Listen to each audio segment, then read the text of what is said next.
Bismillahirrahmanirrahim. Kita lanjutkan kembali pembacaan bab 2, persiapan sebelum sholat.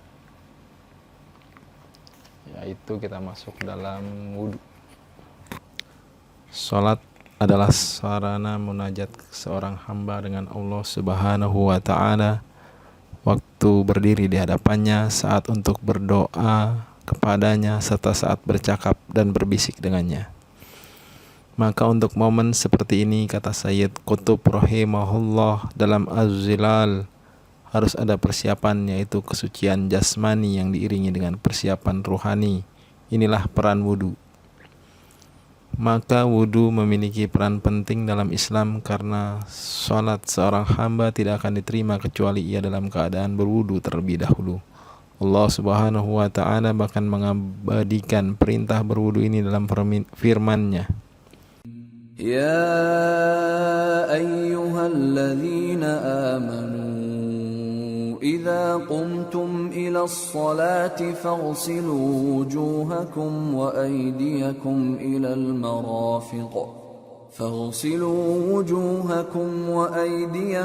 إلى المرافق وامسحوا برؤوسكم وأرجلكم إلى الكعبين وَإِن كُنتُمْ جُنُبًا فَاطَّهَّرُوا وَإِن كُنتُم مَّرْضَىٰ أَوْ عَلَىٰ سَفَرٍ أَوْ جَاءَ أَحَدٌ مِّنكُم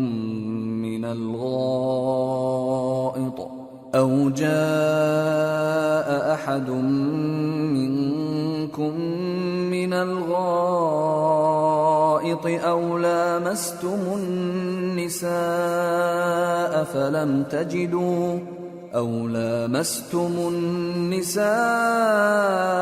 فلم تجدوا ماء فتيمموا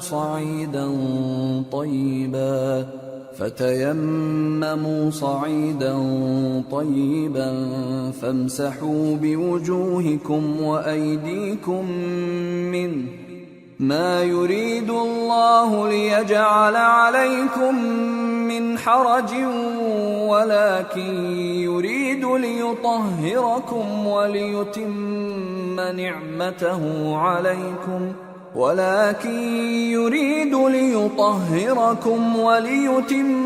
نعمته عليكم لعلكم تشكرون.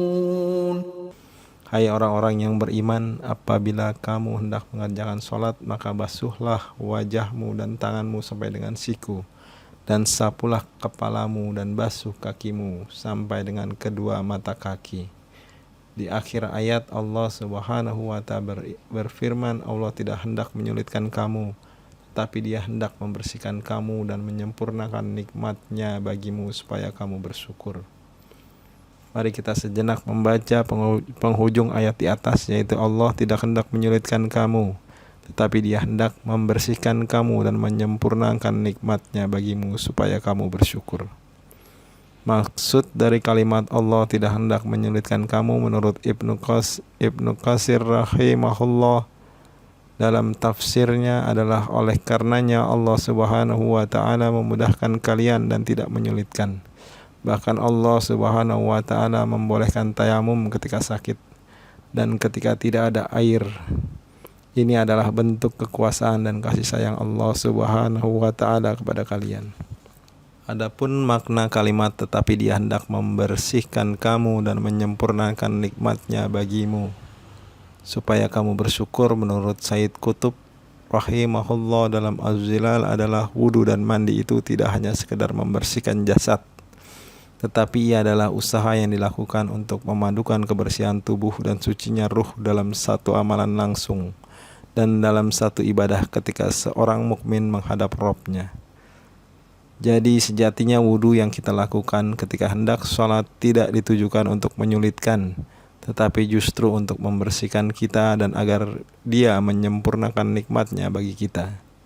Hal ini karena sholat adalah waktu untuk menghadap Allah Subhanahu wa ta'ala, Zat yang maha agung, maha tinggi, maha suci, maka untuk menghadapnya kita harus dalam keadaan suci, baik suci lahir maupun suci batin. Kesucian lahir dan batin ini bisa didapatkan dengan berwudu. Keutamaan berwudu: orang yang berwudu sesuai tuntunan Rasulullah Sallallahu Alaihi Wasallam akan mendapatkan keutamaan wudu sebagaimana yang disebutkan oleh beliau dalam hadis-hadisnya, yaitu dosa-dosanya akan berjatuhan bersama setiap tetes air yang membasahi anggota tubuh yang dibasuh ketika wudu. Di antaranya adalah hadis panjang riwayat Ahmad dari Abu Umamah bahwa Amru bin Abasah menyampaikan hadis kepadanya ketika ia bertanya kepada Nabi Sallallahu Alaihi Wasallam, "Wahai Nabi Allah, kabarkanlah kepadaku tentang wudu." Lalu beliau menyebutkan bahwa tidaklah seseorang berwudu lalu berkumur, beristinsyak dan beristinthar, memasukkan air ke hidung dan mengeluarkannya, membasuh wajah, mencuci kedua tangan, membasuh kepala dan mencuci kedua kaki, kecuali dosa-dosanya akan keluar dari mulut dan batang hidungnya. Dosa-dosa wajahnya akan berguguran dari ujung-ujung jenggotnya. Dosa-dosa kedua tangannya akan berguguran dari ujung-ujung jemari tangannya. Dosa-dosa kepalanya akan berguguran dari ujung-ujung rambut. Dosa-dosa kedua kakinya akan berguguran dari ujung-ujung jemari kakinya. Setelah menyampaikan hadis ini, Abu Umamah bertanya kepada Amru bin Abasah, "Wahai Amru bin Abasah, coba teliti lagi apa yang kamu ucapkan. Benarkah kamu mendengar hadis ini dari Rasulullah SAW? Apakah benar seseorang akan mendapatkan semua ini?" Lalu Amru bin Abasah menegaskan, "Wahai Abu Umamah, aku sudah tua, tulangku sudah lemah, dan ajalku sudah dekat, maka apa perlunya aku melakukan kedustaan atas nama Allah Subhanahu wa Ta'ala dan Rasulnya? Aku tidak mendengar hadis ini dari Rasulullah sekali, 2 kali, atau 3 kali saja. Sungguh aku mendengarnya dari beliau sebanyak 7 kali atau lebih dari itu." Hadis ini sanadnya sahih dan dikuatkan dengan hadis-hadis semisal yang intinya sama. Dosa orang yang berwudu akan berguguran bersamaan dengan air wudu yang membasahi organ-organ tubuh dalam wudu. Alangkah agungnya hadis ini, alangkah bahagianya seorang muslim yang diperintahkan berwudu sebelum berdiri menghadap Allah Subhanahu wa Ta'ala.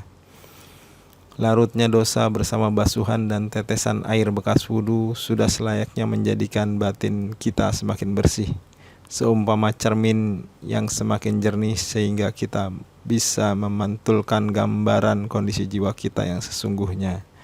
Dan untuk kita hendaknya kesiapan yang lebih baik untuk berdiri di hadapan Allah dalam sholat. Hanya 1,5 menit. Waktu yang dihabiskan untuk berwudu mungkin hanya 1,5 menit. Tetapi ia memiliki pengaruh yang besar dalam mempersiapkan seorang hamba ketika hendak bermunajat kepada Rabb-Nya. 1,5 menit sangatlah singkat, tetapi ia mendatangkan perubahan bagi pelakunya, baik sebelum maupun sesudah berwudu. Sungguh 1,5 menit itu mengandung limpahan nikmat. Ini adalah karunia Allah Subhanahu wa Ta'ala kepada kita semua. Mudah-mudahan kita bisa menghayati tiap tetes air yang membasahi anggota tubuh wudu kita. Ada kebiasaan tidak lazim. Teladan salaf.